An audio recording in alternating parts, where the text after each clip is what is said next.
நன்றி தெரிவித்துக் கொள்கிறேன். என் பெயர் பூஜிதா. நான் 8ஆம் வகுப்பு A1 பிரிவில் படிக்கின்றேன். நான் இப்பொழுது பேச வந்துள்ள தலைப்பு காமராஜர் அவர்களை பற்றி. தாய் நாட்டிற்காக தன்னை அர்ப்பணித்த தியாக தீபம் காமராஜர். மக்களின் தொண்டே அவரது மூச்சு. காந்தியடிகளின் பாதையே அவரது வாழ்க்கை. காமராஜர் அவர்கள் படிக்காத மேதை இல்லை. ஏழை குழந்தைகளை படிக்க வைத்த மேதை.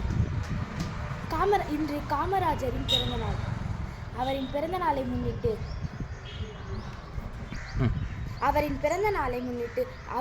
நாளை கல்வி வளர்ச்சி நாளாக கொண்டாடி வருகின்றோம். அவரின் வாழ்க்கையில் நடந்த சில நிகழ்வுகளை நான் உங்களுடன் பகிர்ந்து கொள்கிறேன். ஒத்துழையாமை இயக்கம், அந்நியரின் துணி எய்ப்பு சட்டம் மற்றும் முதலிய போராட்டங்களில் ஈடுபட்டார்.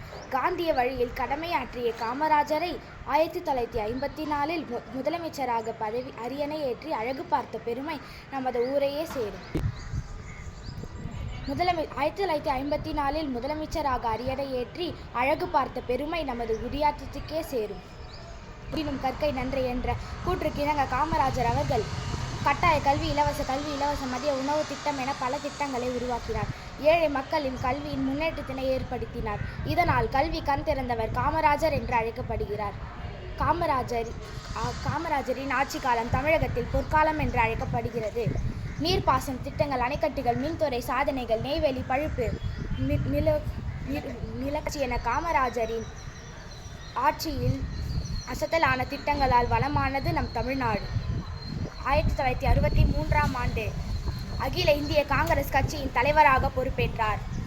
லால் பகதூர் சாஸ்திரி, இந்திரா காந்தி ஆகியவர்களை பிரதமராய் அரியணையேற்றி தான் ஒரு கிங் மேக்கர் என நிரூபித்தார். காமராஜர் 1975ஆம் ஆண்டு அக்டோபர் 2ஆம் தேதி தன்னுடைய 72ஆம் வயதில் காலமானார். எல்லோரின் வாழ்க்கையும் வரலாறாய் ஆனதில்லை, வரலாறாயானவர்கள் தனக்காக வாழ்ந்ததில்லை என்ற பொன்மொழிக்கு பொருந்திருந்து வாழ்ந்தவர் காமராஜர். இவர் மறைந்தாலும் இவரின் புகழ் என்றும் மறையாது. வாய்ப்புக்கு நன்றி தெரிவித்து என் உரையை முடித்துக் கொள்கிறேன். நன்றி, வணக்கம்.